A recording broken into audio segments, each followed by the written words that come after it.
श्रीमद् भगवत गीता अध्याय 15 के श्लोक नंबर 1 से 4 में एक बहुत ही निर्णायक ज्ञान दिया है। उसमें कहा है कि उल्टा लटका हुआ ये संसार रूपी वृक्ष है अर्जुन, ऊपर को जो इसकी जड़ है वो तो ऊपर को है और नीचे को तीनों गुण रूपी शाखा है। ऊपर को जो मूल है, जड़ है इस संसार रूपी वृक्ष की, वो तो समझो परम अक्षर ब्रह्म है, परम दिव्य पुरुष गीता ज्ञानदाता से कोई अन्य है। और नीचे को तीनों गुण रूपी शाखा है। और जो संत इस उल्टे लटके हुए संसार रूपी वृक्ष के सभी विभाग भिन्न भिन्न बताता है कि तना कौन प्रभु है, डार कौन प्रभु है और शाखा कौन देव हैं और पत्ते क्या हैं। स वेदवित, वह वेद के तात्पर्य को जानने वाला है, अर्थात वो तत्वदर्शी संत है। श्रीमद् भगवत गीता अध्याय नंबर 4 के श्लोक नंबर 34 में कहा है कि अर्जुन, श्रीमद् भगवत गीता अध्याय नंबर 4 के श्लोक नंबर 32 में जो जानकारी दी गई है कि धार्मिक अनुष्ठानों की जानकारी, यज्ञों की, यज्ञमीन धार्मिक अनुष्ठान की जानकारी, क्रियाओं की जानकारी विस्तार के साथ सच्चिदानंद घन ब्रह्म की वाणी में, ब्रह्मणे मुखे सच्चिदानंद घन ब्रह्म की वाणी में विस्तार के साथ कही है। और उनको जानने के पश्चात तो सर्व कर्म बंधन से मुक्त हो जाएगा। वो तत्व ज्ञान है। गीता जी अध्याय नंबर 4 के श्लोक नंबर 34 में कहा कि उस तत्व ज्ञान को तू तत्वदर्शी संतों के पास जाकर समझ। उनको दंडवत प्रणाम करने से, कपट छोड़कर उनसे विनय करने से वो तत्वदर्शी संत तुझे परमात्म तत्व का ज्ञान कराएंगे। तो यहां गीता जी अध्याय नंबर 15 के श्लोक नंबर 1 में तत्वदर्शी संत की पहचान बताई है कि ऊपर को जड़ वाला, नीचे को तीनों गुण रूपी शाखा वाला ये संसार रूपी वृक्ष है। जो संत इसके सभी विभाग बता देगा तो वो तत्वदर्शी संत है। परमेश्वर स्वयं आते हैं अपने सतलोक से चलकर, वे हमें ज्ञान देते हैं, यथार्थ जानकारी वही बताते हैं, तत्व ज्ञान को भी वही समझाते हैं। परमेश्वर ने सच्चिदानंद घन ब्रह्म की वाणी में, अर्थात अपने उस तत्व ज्ञान में, सूक्ष्म वेद में 600 वर्ष पहले कबीर वाणी में कहा है, अक्षर पुरुष एक पेड़ है, निरंजन वा की डार और तीनों देवा शाखा हैं, ये पात रूप संसार। परमेश्वर ने 600 वर्ष पहले आके बताया है कि ऊपर को जो जड़ है वो तो मूल मालिक है, वो स्वयं परमेश्वर है। उससे बाहर जो तना दिखाई देता, पृथ्वी से बाहर जो तुरंत जो भाग, जो हिस्सा पेड़ का दिखाई देता है उसको तना कहते हैं। अक्षर पुरुष तो समझो तना है और उस तने के ऊपर एक मोटी डार होती है, उनमें से एक मोटी डार उसको सरपुरुष जानो, ज्योत निरंजन। और उस डार के फिर 3 शाखाएं हैं, रजगुण ब्रह्मा, सतगुण विष्णु, तमगुण शिव जी।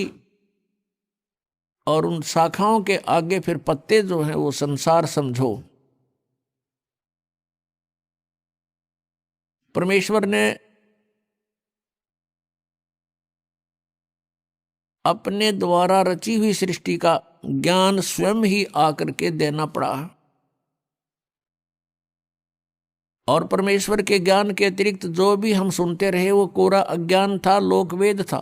पुण्यात्माओं, परमेश्वर ही स्वयं आकर के ज्ञान देते हैं, चारों वेद गवाही देते हैं। और जिन महापुरुषों को, पुण्यात्माओं को परमात्मा आकर मिले यहाँ पृथ्वी पर, उन महापुरुषों की अमरवाणी, उनका अनुभव आज हमें वो गवाही दे रहा है, साक्षी देता है कि वो परमात्मा ऐसी लीला करता है।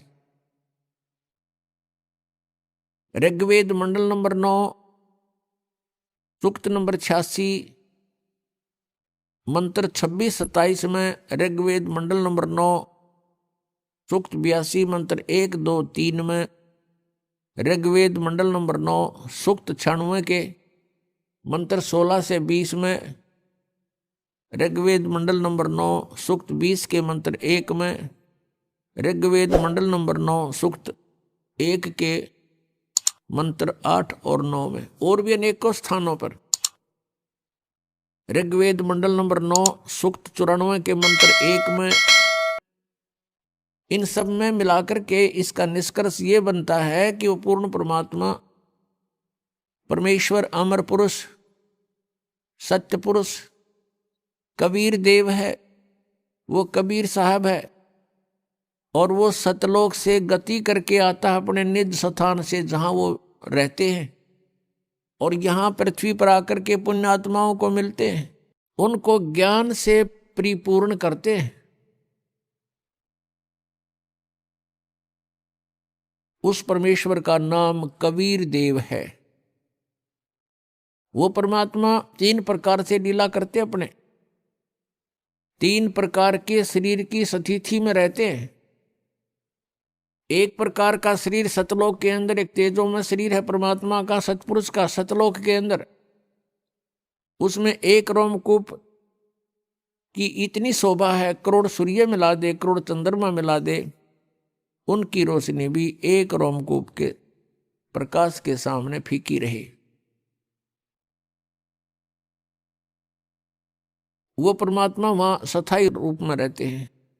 अन्य रूप बनाकर के वो परमात्मा प्रत्येक युग में एक लीला करते हैं, एक नवजात शिशु का रूप धारण करते हैं, और किसी सरोवर तालाब में या झील में आकर के कमल के फूल पर विराजमान होते हैं, बालक रूप बना के, एकांत स्थान वन में, जंगल में। और ऐसे जल के ऊपर निवास करने के कारण उनको नारायण कहते हैं। जल के ऊपर प्रकट होने के कारण परमेश्वर को नारायण बोलते हैं। ये क्रियाएं परमात्मा सुनियोजित और पूर्व निर्धारित तरीके से करते हैं,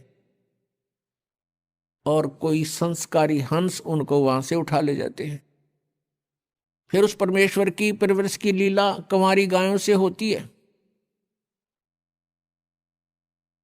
जब परमात्मा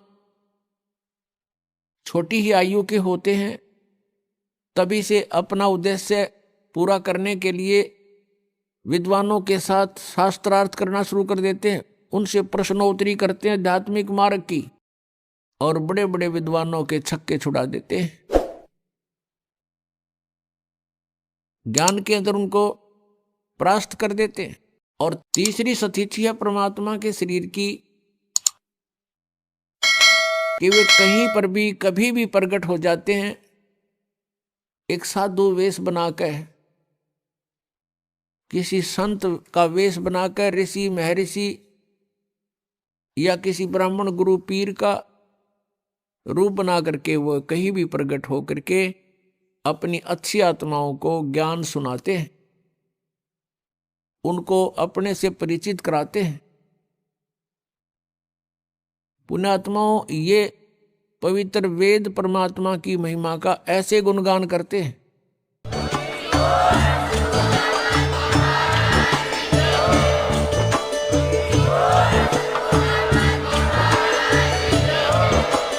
आप सुन रहे थे जगत गुरु तत्वदर्शी संत रामपाल जी महाराज जी के मंगल प्रवचन। अधिक जानकारी के लिए विजिट कीजिए हमारी वेबसाइट www.jagatgururampalji.org। संत रामपाल जी महाराज जी के शुभ आशीर्वाद से पूरे विश्व भर में 500 से भी ज्यादा नाम दीक्षा केंद्र हैं, जिन पर संत रामपाल जी महाराज जी द्वारा ऑनलाइन निशुल्क नाम दीक्षा दी जा रही है। अपने नजदीकी नाम दीक्षा केंद्र का पता करने के लिए संपर्क करें 8222880541।